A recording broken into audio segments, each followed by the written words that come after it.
Welcome to Gifted Underachievers, the podcast for mid-level creatives with delusional ambitions.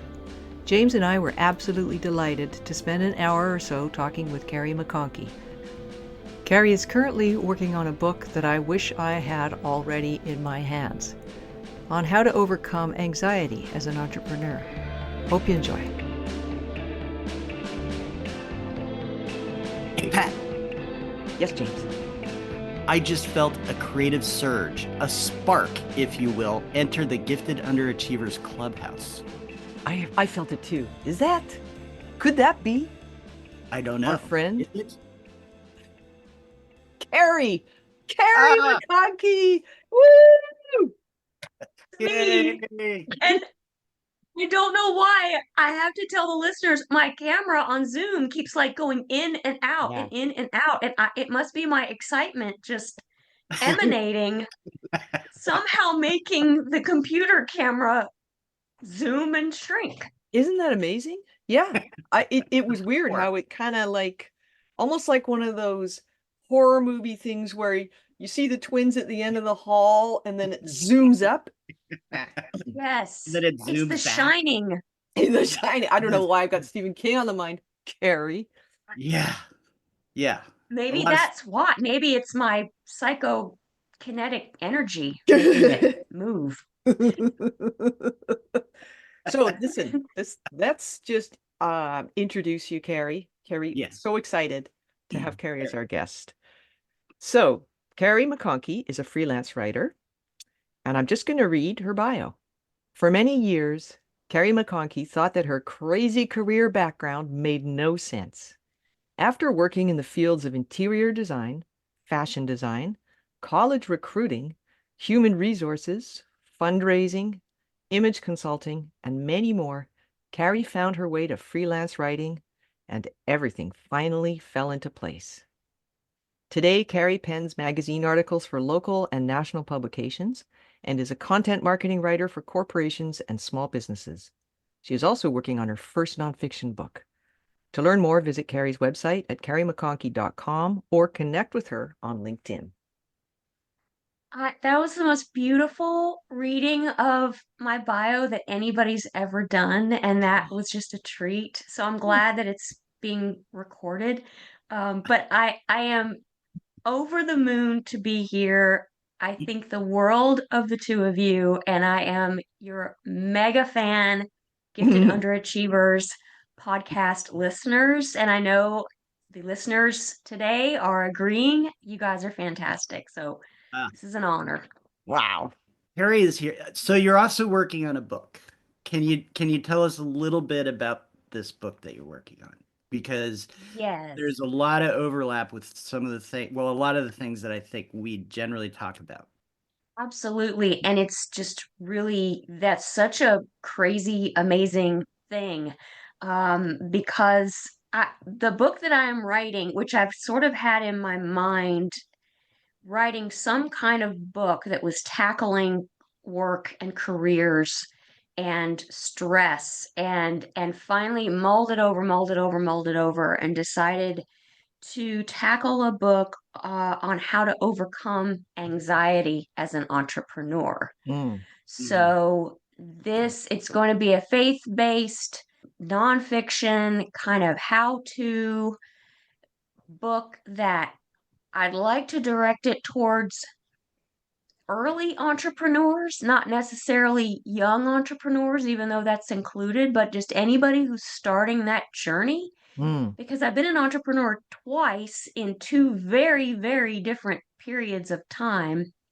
And it's interesting that the similarities in anxieties between then, which was in the 90s, and now, and the differences, because there are a lot of differences. And upon reflection I thought, I think I am more anxious now in this day and age than I was back in the 90s.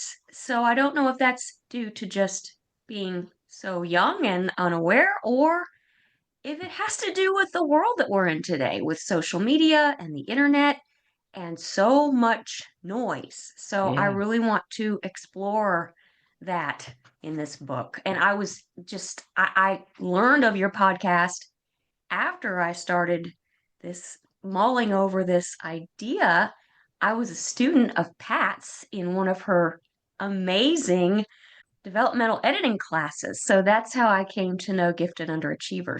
And then once I started listening, I thought, because first I listened because I thought, well, I just love Pat. I'll listen to anything she Aw. does. And then I was like, holy cow, yes, this is, first of all, affirming my own anxiety. I mean, I've had anxiety about writing the book, and secondly, just hearing your discussions. So I am like, yeah, it's been a wonderful juxtaposition, and I think a good sign that I should Mm. keep going. I can't wait to read it because Mhm. it's so ideally perfect. I had the same kind of experience. I had a really heavy duty job in the 90s, 80s and 90s, 2000s-ish, and I wasn't anywhere near as anxious as I see people I work with. I kind of feel flattened out of anxiety. I get it, but it comes and goes. It's not really business related so much for me, but I did really connect with what we were talking about before this conversation, where you said those questions that you mentioned. Could you just run through those? Yeah. Yeah. Well, first of all, thanks for the encouragement, Pat. That Hmm. means a lot. So here were I don't know if these are chapters, I don't know if these are parts, I don't know, but these are sort of overarching themes, and there are four of them. And the first is when you're questioning your skills, Hmm. and some of the sub topics of that. Am I good enough? Do I know enough about this field? Can I do what I've promised? The second one is when you're questioning your prices. Mm. How do I charge? Am I worth it? Worse yet, who do I think I am? I'm taking these people's money. you know, I'm questioning my prices. The third is when you're questioning your purpose. Am I meant to be doing this? Should Mm. I be doing this? And am I doing the right things for this Yeah. business? And Yeah. the final one that wakes me up at 2, 3 in the morning, when you're questioning your fate. Yeah.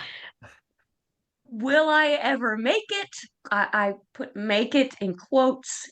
How Mm. will I know if I am failing? Will it be too late?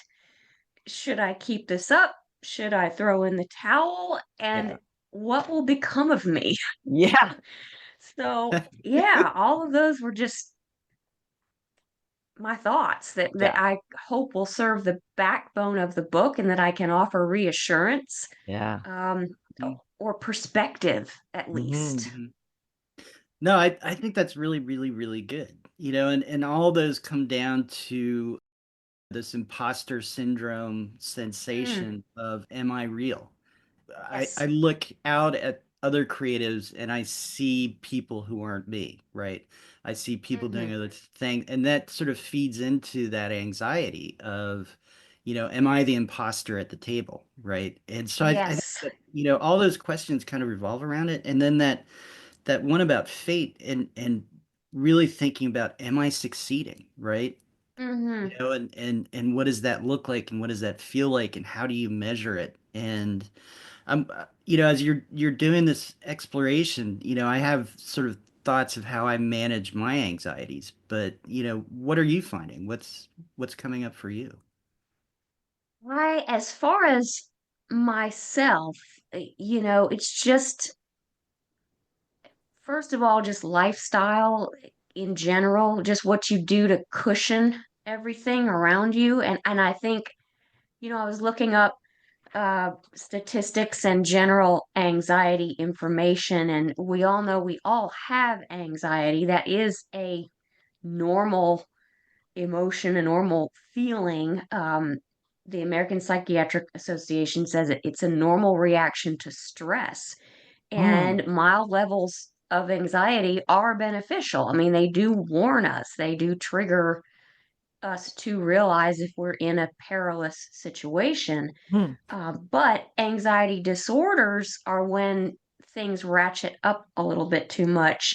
But yet they said anxiety disorders are the most common of mental disorders, and they affect nearly 30% of adults at some point. Wow. So I know for me, I've struggled with anxiety since I was a child. I don't know why. Mm. I don't know what the origins were. I didn't have any situations that would merit that. I think it's just the way I'm wired. So I've through time I've learned more and more, and just cushioning my lifestyle, making sure I get enough exercise, making sure I have a counselor. I've seen a counselor on and off my whole life since I was young, and so never just constant, but I'll know, okay, yep. And I had been away from that for a while. When COVID happened, I thought, uh-oh. So I, got back in the office, and that helps. But I struggle, and my other piece that helps my anxiety that I don't give enough attention to, which you guys talk about a lot, is giving myself time to be creative. Like Mm. I have so many different hobbies. I love to sew. I was a professional seamstress at one point, and it takes me away. It helps me just go to my, maybe not even go to a happy place, just like go nowhere except focusing on what I'm working on. And I don't allow myself that enough. Mm. So but I know I need more. And I had a business coach one time that said, you need to start your day with something creative, especially if you are a creative. You need to start your day with it. And Ooh. every day he loves music, and he plays his guitar, first thing in the morning, like he does his guitar work. And I need to get that into my habits. My routine is to do the Mm. creative Mhm. first, because it sets the stage for success. It gives us what we need. We're feeding ourselves. We're Yeah. Mhm. starving ourselves if we're not allowing ourselves that creative time. We are starving our souls. Mhm. Wow, that's profound. Yeah, yeah. I'm just thinking, is it one of those things where, like for me, okay, I'm definitely happier when I'm exercising. I'm definitely happier when I'm writing, that kind of thing. So is it this kind of vigilance on a day-to-day level of giving yourself what you need? Or do you feel like that at some point in your life or mine or anybody's, there is going to be some kind of mindset shift that where you go, okay, now I have perspective and it's going to stick with me for the next X years or however long I live. My personal experience is that having these daily ways to assuage your anxiety or just feel stronger within yourself all the time, having these daily ways leads to these shifts that happen every once in a while where you trust yourself that on certain levels and then you're like, okay, well, I don't have to worry about that anymore because I trust myself in that area. But I'm not sure. I'm really not sure. What do you think, guys? I Yeah, James, do you have any thoughts first? I'd love to Yeah, hear I your mean, thoughts. so I've definitely dealt with a lot of anxiety and been part of my sort of family and upbringing and all that kind of stuff. And one of the things that I always think about anxiety is that it's different from fear, right? So Hmm. there's like anxiety versus fear. And so like fear is something that's real. I'm afraid that I'm not going to succeed at this and I'm going to go broke and people are going to be upset with me kind of thing. That's, Hmm. sort of Hmm. Hmm. but anxiety is more that thing that I can't put a finger on, right? Mm. Can't do something to rationalize or fix it. And so that's where it gets interesting and difficult for me because I agree. It's like all these really simple stuff. I think so many people, when they think about anxiety and how do I deal with it, are looking for something really dramatic. And really, there's a simplicity to it that it's doing creative work, it's doing the exercise, it's doing all this stuff, the meditation, yoga, what have you, whatever it is that works for you is really what it's about. And it's about understanding, for me anyway, when I'm feeling it, going, okay, this is not really a rational response to Mm. something that's really happening. It's more my mind creating a fear around something. And that, and I find that interesting, but in the moment I find it, I always find it difficult to to navigate, even though, by now I've got lots of little strategies that I can use. So, Hmm. Yeah. I I loved how you said anxiety, you just can't put your finger on it. Yeah. That is how I feel also. I will try to sit there and say to myself, okay, you're okay. You're alive. You know, you're sitting here in your office. There's heat on, you have a Yeah. wonderful supporting husband. Like, there is no reason for you to have these feelings. But yeah, I think it's hard to pin it down. And I think that's kind of for me also. I mentioned exercise and counseling, but my faith has, mm, Mm. especially in the past 6 years, and I'll explain why, but that has been something I've been leaning more and more on. And that is also why Pat knows I was very conflicted about whether or not my book should have faith references, and I Hmm. didn't want to exclude anyone. I didn't want to offend anyone, but I kept thinking I don't know that there's any other way I can do it. Not only was I worried about isolating, readers and putting people off, I was worried about the agents and the publishers and like Mm. narrowing my options. well, I even had I have someone who I know who's an accomplished writer, and he said, I'll introduce you to my agent. And then once I mentioned to him I wanted it to be faith-based, he's like, well, that he's not going to be interested in that at all. Right. yeah, I And don't know about that. you're like, so I thought to myself, well, I'm going to ask if I can meet with him anyway, because it can't hurt just Yeah, to glean some advice. But yeah, I didn't want to, I was worried about that door slam. But, then I just finally thought, well, I, I got yeah. to do what I think is right. Yeah. Yeah, Got to well, be the book you want. we'd love to have you back on, once, you get a little further down the road and that kind of thing. We can talk about your experience with that. But just, Okay. for Yeah. now, Yeah. I wouldn't worry about that, because agents are motivated by a lot of things, but one of them is wanting to make money. And those books, Yes. Yeah. yeah, I Yeah. mean, the market in that market is really, really solid, and those people buy books, and yeah, so they're going to be right in there. Thank you. Yeah. Going back to Pat's question about, is there a time, is there a point when you have the perspective? And so the both of your comments kind of wrap together in what I'm about to say. But today is the 6-year anniversary of when my appendix ruptured Oh, wow. unexpectedly. And it was actually Thanksgiving Day, but I ended up in the hospital in the middle of the night, emergency surgery. And the interesting thing was, well, it wasn't interesting, it was really sad, but I was very, very sick. The recovery was very slow and very arduous. But I really knew at that time I was a workaholic, I was a work addict, Mm. and I did grow up with a family member who is one, so I think I was always mimicking that behavior. But Mhm. because I was so ill, I was too sick to sit up and use my laptop and work. I Yeah. could not hold my phone up and check my email. But you know what, guys? I went into withdrawals. Yeah. I physically felt not well because I was not working. And I think that Mhm. was so tied. Of course, that's tied to your anxiety. So Mm.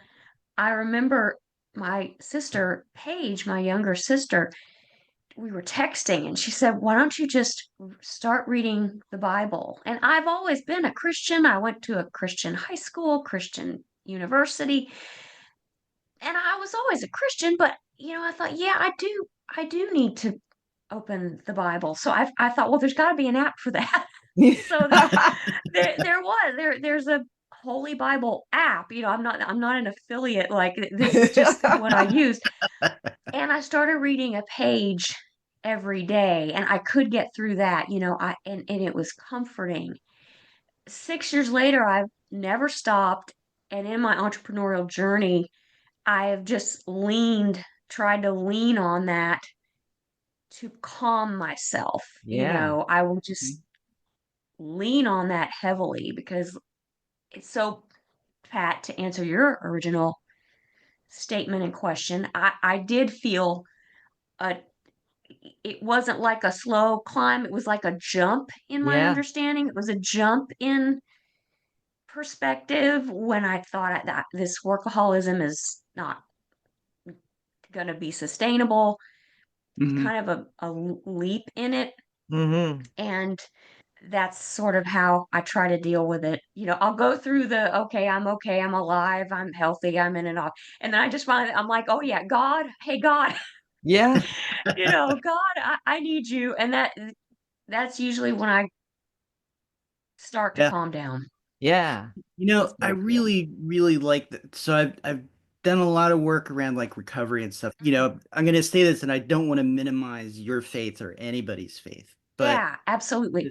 this ability in the recovery community to have a higher power upon Yes. which you can almost place hard emotions and decisions. Yes. And you have this understanding that whatever the higher power is, and it's often very individualized, that in moments of where you're really doubting yourself and doubting if you can maintain your recovery or whatever it is, that's when you look to that higher power to kind of bring it's almost like putting the hard feelings on that higher power. It's like lifting it from yourself in a way. Yes. And that can Yes. be, incredibly, incredibly comforting. It's really about giving yourself permission to let go of the anxiety, to let go of the negative feeling, to let go of the trigger, uh, Hmm. to let go of what's that thing that you can't put your finger on that you're Yes. actually feeling in your mind and your body. Yeah. Very cool. Carrie, it's so wild that so you came to basically it was a crisis that triggered Yeah. your realization that you had been relying on workaholism to keep your anxiety subdued, and I had a similar thing. I got pneumonia in 2016 because I worked too much. I mean, Mhm. I was exposed to a germ, and my system was so depleted because I worked Yes. basically 7 days a week, Yes. and I remember being really freaking out internally that I was going to have to email like 5 clients. I realized at one point I was just so resistant to dropping my work habits, even when I was physically incapable of working, that I actually just had a moment where I was like, I need to surrender. This is not going to Mm. change until I change first. And then that was 8 years ago, and I had been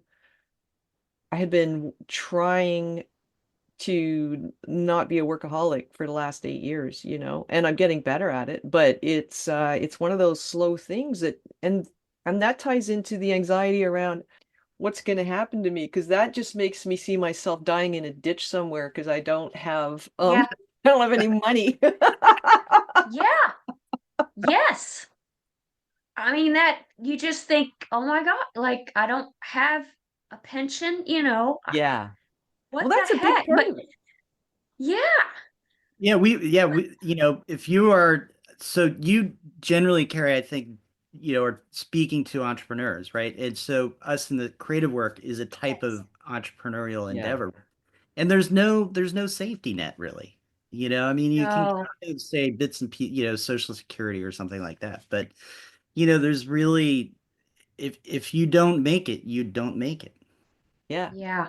Eh, and it's not that this is interesting too. You said we're talking about creative entrepreneurs being a subset, but I'll tell you, I was and this is funny because Pat in episode 18 talks about her teeth and being at the dentist's office, but I was at my dentist's office and had I had chipped a tooth. I Mm. grind my teeth at night, probably anxiety related, but I was there because I chipped a little bit and she was fixing it. And I said, today I was going to work on my book and now I'm here in the dentist chair and I had carved out this time to work on my book. And she said, well, Mhm. what's your book? And I told her, Overcoming Anxiety as an Entrepreneur. She said, I need that book. Yeah. And so you think, well, she's this dentist, you look at that and or I do at least, and I think, wow, she's got it made. She's in this nice practice, and Yeah. she's um but she is an entrepreneur Hmm. also. So they're Hmm. kind of all around in these different ways, Yeah. and they're all having their own version of what will become of me. Yeah. Yeah. Yeah. And for dentists, what will become of all the equipment I invested in and what will become Yeah. of the staff that I have to have Mm. in order to run a dental practice? It's very interesting. And I think there's probably, I saw this thing when I was researching a grant, and there's this company that all they do is help dentists set up their practices efficiently. And I'm like, so there's all these Yes. ancillary services to entrepreneurs in any field. And that ties into the question of what do I spend my money on? Should I bootstrap Yes. myself into running this business, with minimal spending so that my overhead is low, so that I have a better chance of surviving the 5 years it takes to establish a business? Or do I go out and go into a bunch of debt probably to outfit myself and then risk the possibility that nobody's going to come by. Mm-hmm. Mm-hmm. Yeah, Yeah. the carrying all that debt. And it's really cool that she says, "Oh, I need that book." And one of the questions that you ask is about purpose, right? Yeah. And Yeah. Yeah. so one of the things I think we all wonder about any entrepreneur, any creative person is kind of what Pat was just saying, is what I'm putting out have value? Does anybody want or need it? Hmm. And that's a Mm-hmm. big source of anxiety. And not just in a general sense, like, I'm making this funny pencil. Does anybody need it? But it's like, does anybody need me? Hmm. Me. Right? Oh, that's so good, because when you said, does anybody need this pencil? I thought of Shark Tank. Like I have an Yeah. idea, I have an innovative idea, but does anybody need me is us, Yeah. and my the other small business I had in the 90s, I was a professional dressmaker. I designed bridal gowns and bridal apparel, and it was just private clients, and I worked out of my home. That was before it was a thing. It was before internet, before social media, before any of that. But those dresses were a part of me, Yeah. and I as I sewed them, I would sit there with the needle in my hand, making these hand stitches, thinking about the bride. It was like I was infusing love into their garment, and just thinking about their future. And, they would share things with me. It was very intimate when we had fittings, I would know. I could definitely write a book about that, because there were all these wild stories. But all of that to say, that was a piece of me. So, Yeah. um, yeah, you're so right. Do they want me?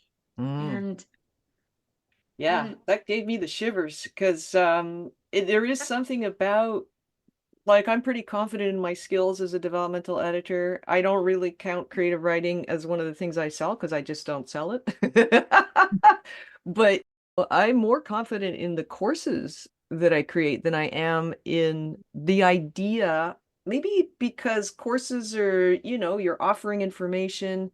How it's delivered is definitely important, but it's also the information is either somebody wants it or they don't want it.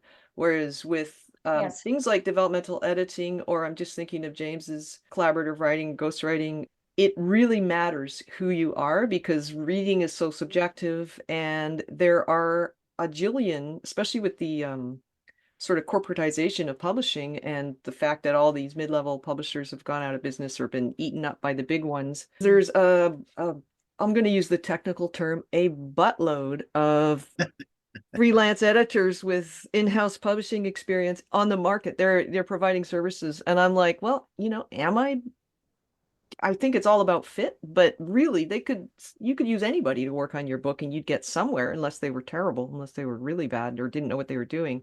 So it which, is this you know what, element of me. Pat, I have to interrupt. A lot of Mm, them don't know what they're doing. I A lot know. of them do not know what they're doing, Thank but God. they don't. But they can fake it better, you know, or Yeah. they fake it. I don't know. They fake it without shame. You know, Yeah. they're okay to say, "Hey, I'm awesome," and then they think to themselves, "Well, I'll just figure this out," you know. And Yeah. so yeah, And Love that. I'm not like that. I Faking wonder it if they feel, without shame. I mean, yeah, I love that too. Faking it without shame. And then I wonder, well, do they feel anxiety? Because I'm sure that applies to more than the editorial field, where there's, you see a lot of people on, well, they make content. I don't know. They're on social media and they're on YouTube and places like yeah, that. And influence. and making very opinionated videos about how to handle this, that, or the other. And it's like, Yeah, what? Do they feel anxious about what they're producing? I'd Yeah, like to know.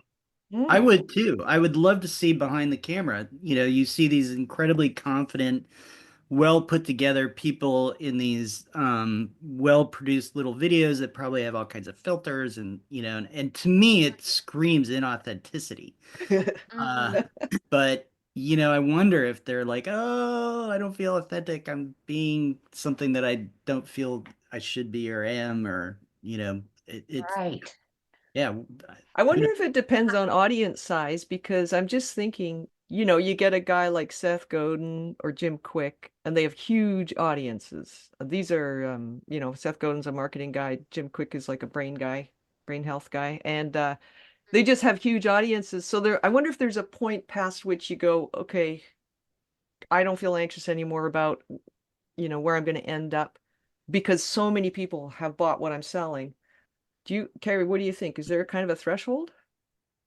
I don't think so. I think Mm. that you know what I do think is that there's this commonality with creators, whether or not you're beginning or mid-level or have reached star-studded success. I think if you care as much as we all do, you are going to stay anxious no matter what, Mm.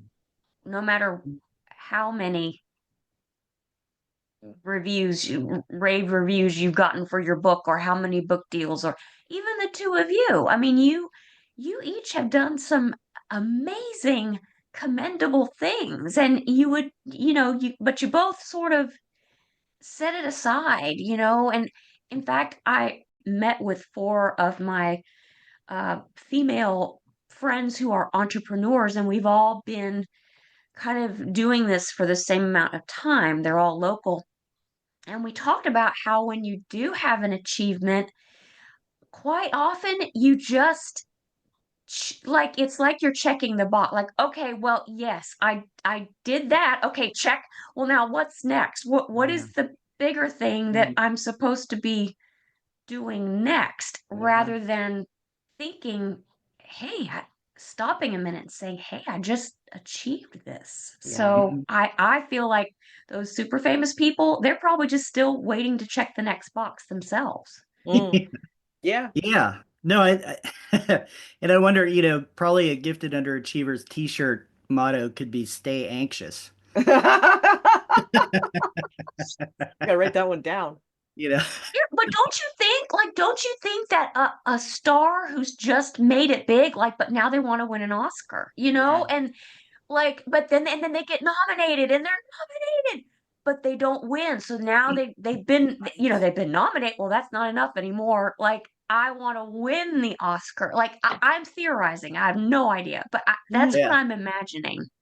Yeah. Yeah, because you're right, Carrie. I don't even know when I love getting deadlines in because then I can invoice. Yeah. And because it means I'm done, I feel a sense of completion. I feel like I gave my all to that person's book and Mhm. it's done. Like it's good job, well done. Do I pat myself in the back? No, I look at the list of other stuff and go, okay, what's Yep. next? Exactly like that. Yep. And sometimes I Yep. get, if I'm brain dead or something, it's gotten to the end of the day or I've had a difficult week or whatever, I'm feeling this low level dread that the next day or the next week is going to be a bit of a shit show because I didn't Mhm. get enough done to keep my Yep. anxiety down. Yep. Yeah. Well, and then I wonder too, so we've been talking a lot about the internalized, like the anxiety we project onto ourselves. And then what about when you're dealing with somebody who, we're in businesses where we need to make the other person happy, right?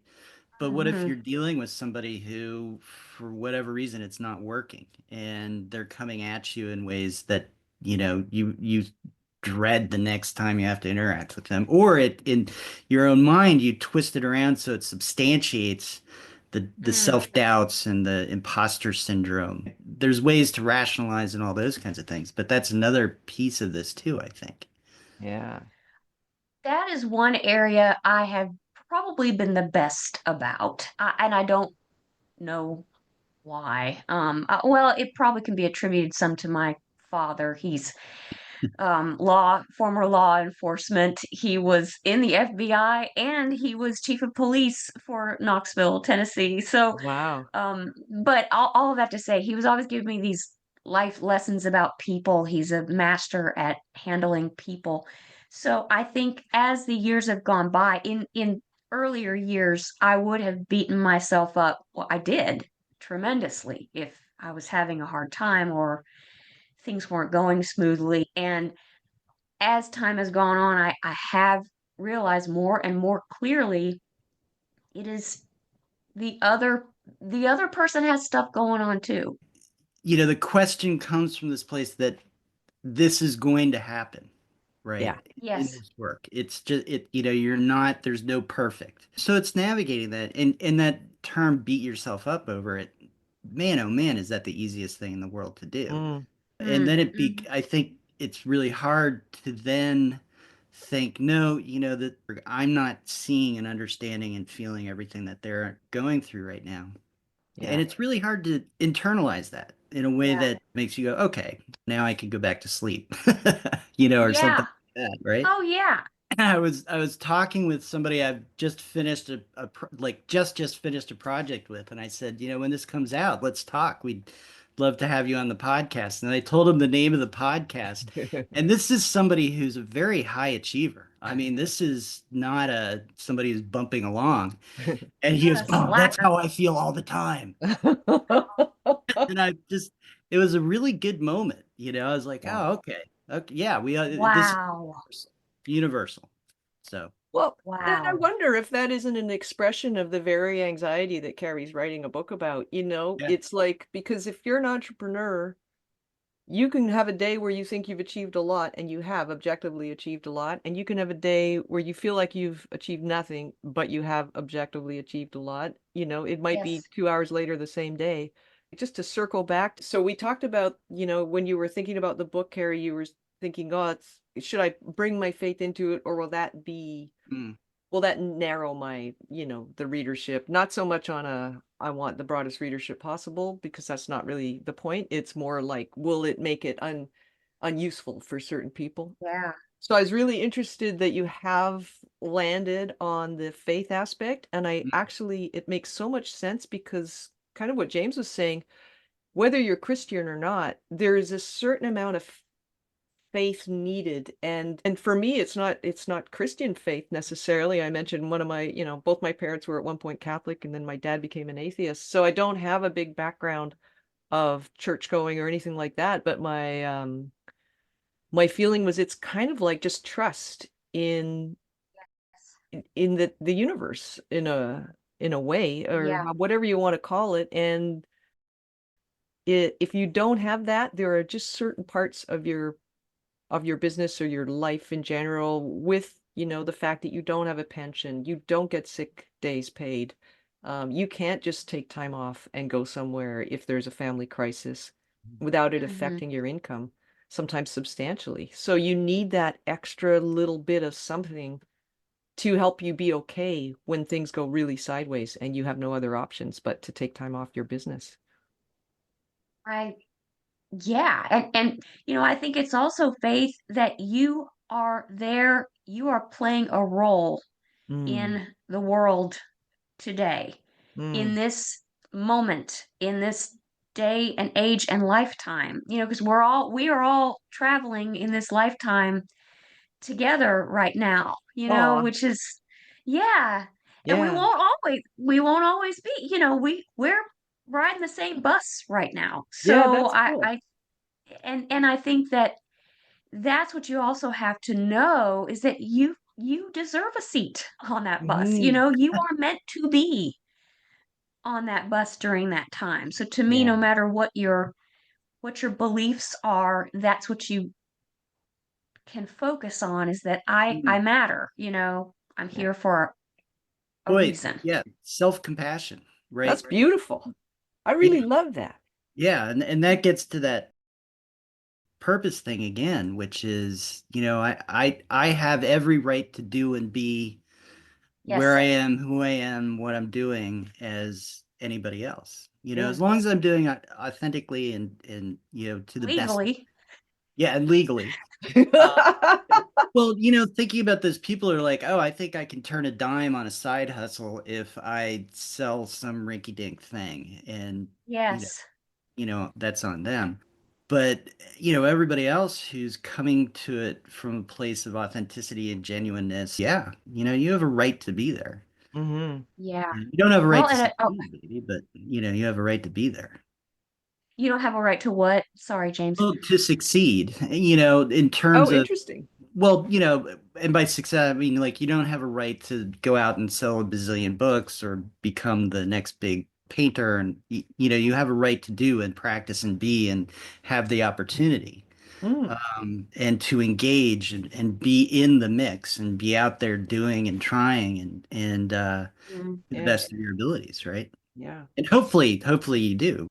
yeah. So you have a right to be part of the conversation, kind of, which is Yeah. true. It's like if you go to a party, all the best parties have people who are okay with being part of a conversation, even if they don't know what it's about.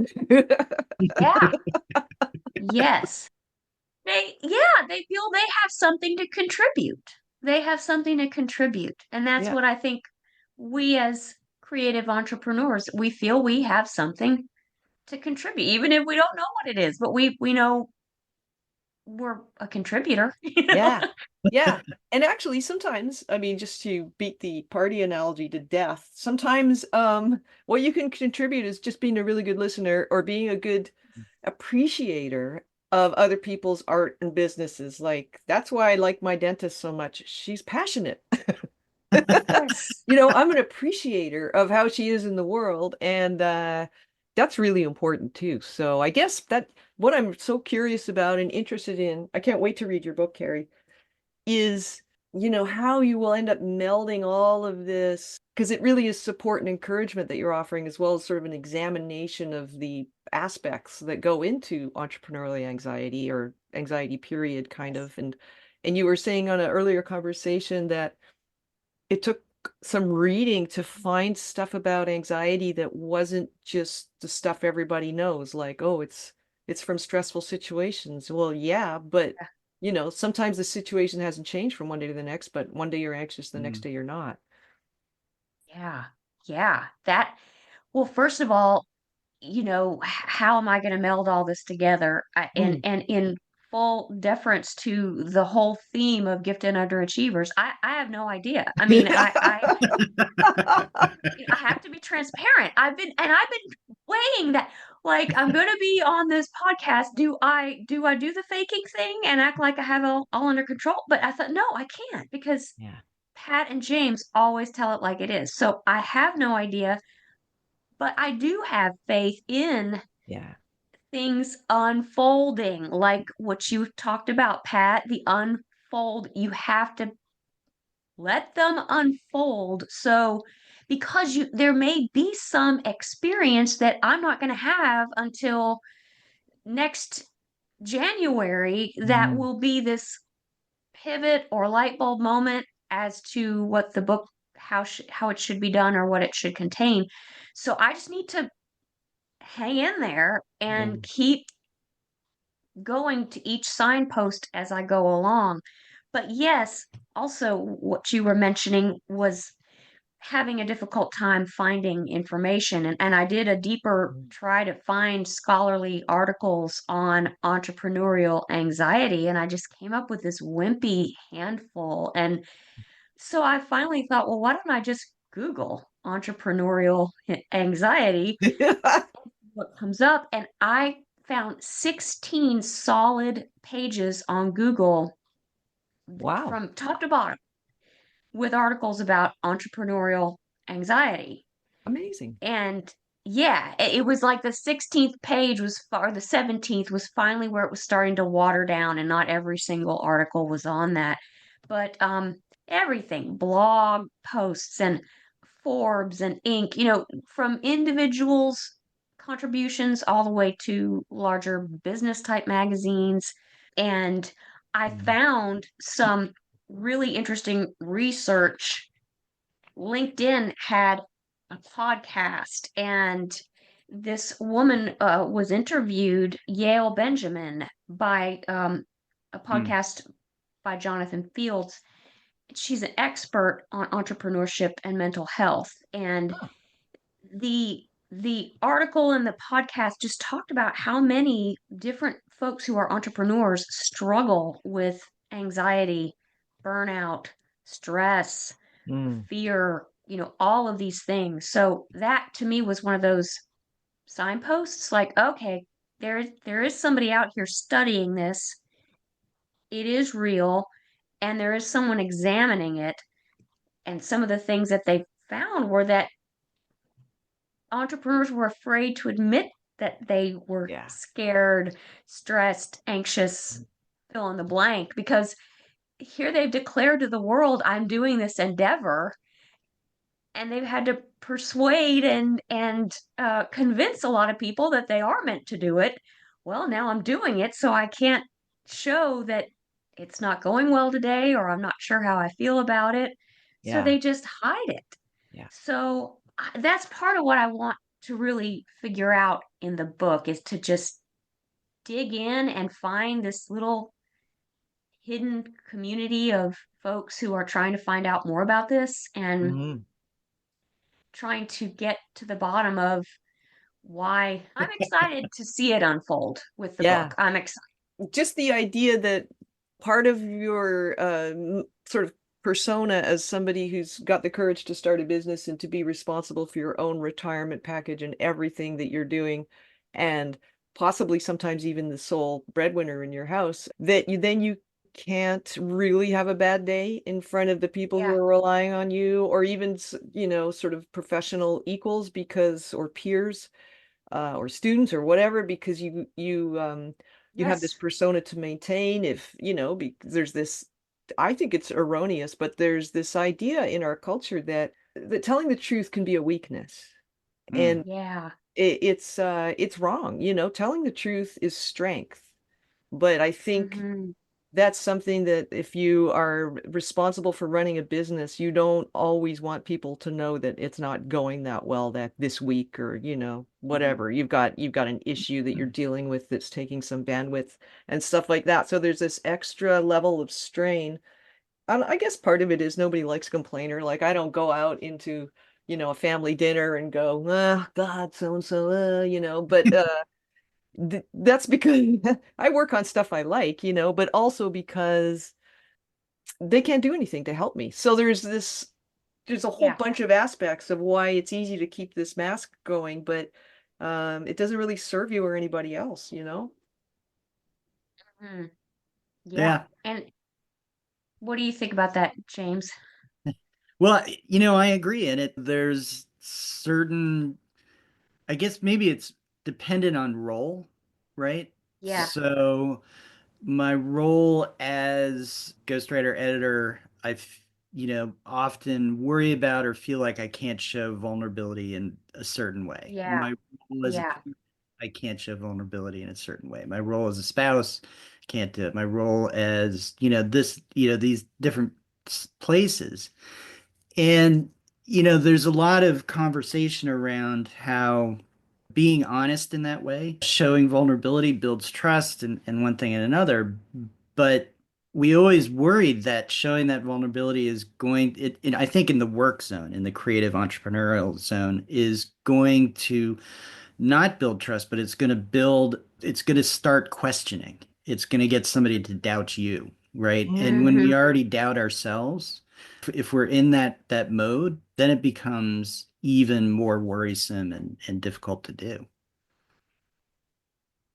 But don't you think though that transparency really, if you're admitting it, you're being transparent. And Mm, the best leaders are able to be transparent Mhm. and tell their workforce, this is what's going on, this is the truth, this yeah. is where we are. And everyone, if they've already built that trust, everyone's going to get on board and say, well, Yeah. you know what, we're all going to fix this together. And it's kind of, that's how I feel listening to you two as podcasters. There are so many podcasts as well, just everything out there today is so produced, it's so perfected before it goes on air, and you two are just so Imperfect. upfront about your journeys. Mhm. Yeah, and I completely agree that, that transparency is a strength and a value. And Yeah. value not in terms of a moral, ethical value, but a value in terms of, it's valuable. Something just popped into my head too about the transparency, and I think it's being transparent in front of the right people, Yeah. Mhm. and I know I mentioned the leader talking to the workforce, but that could all, that needs to be certain things that he is talking about or she.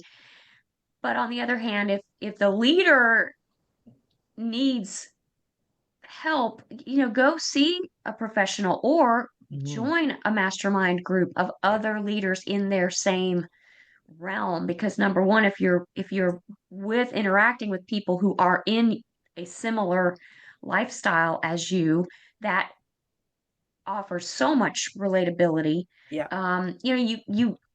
You wouldn't tell your child, I'm really feeling weird or anxious about, I don't know what, XYZ. Making the It's something mortgage. you would need to tell, yeah, another adult. So I Yeah. think that's Yeah. also part of it, is Yeah. be transparent to the right audience. But we all, I think, sometimes getting into that negative feedback loop, right? Yeah, The it's a anxiety fine is line. the thing we Yeah. can't put the finger on, and it's undefined, but it's real because you feel it. It can kind of short circuit some of your better thinking, right? And so you get into Yep. this, "Well, I shouldn't do this, or I should do this, or I have this fear and I'm going to pull back, or I'm going to, do all these things that maybe I shouldn't be doing, Yeah. you Yeah. know? Oh And yeah, it can that's the hard stop part. you.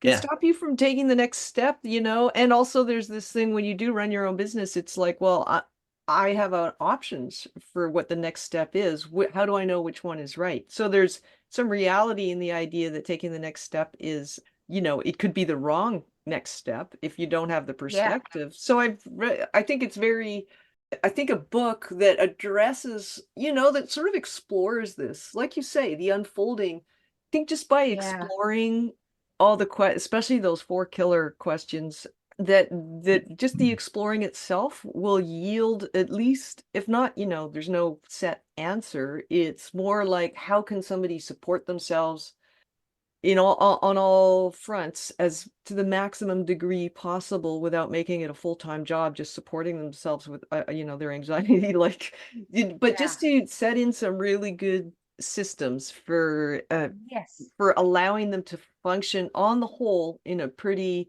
level spot, and to also let them know that being transparent about it, having that kind of normalization of anxiety, can go a couple of ways. One is that, okay, well, we all know about it. Now we can talk about ways to sort of support ourselves and still function and do what we want to do with our lives. And the other one is, no, I have a diagnosis. I need this. I need that. I Mhm. can't try this. I can't try that. And sort of tamping everything down just to get to a manageable state of managing anxiety. So I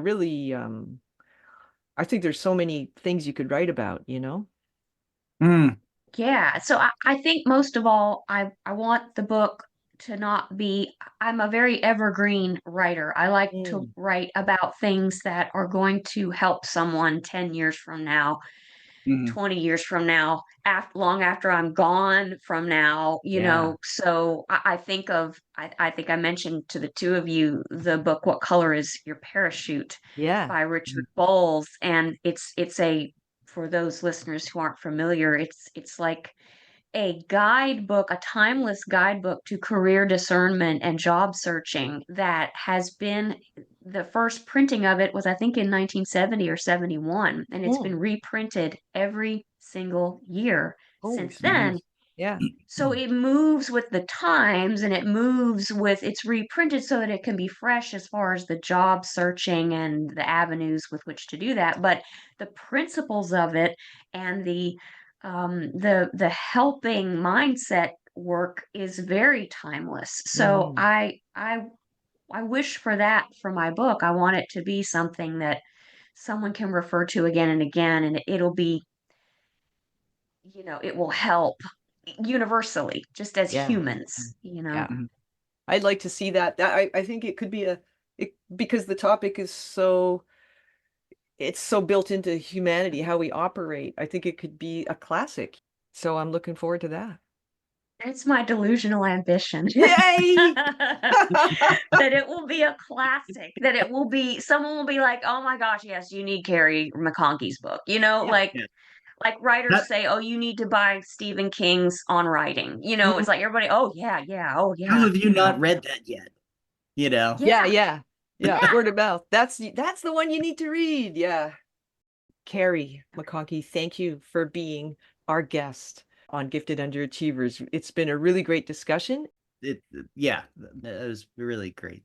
Wonderful cover. I mean, usually we get going and you forget about time, and absolutely forgot about time. And Yeah. And we will, of course, link to your website. And also, when your book comes out, we'll have you back on.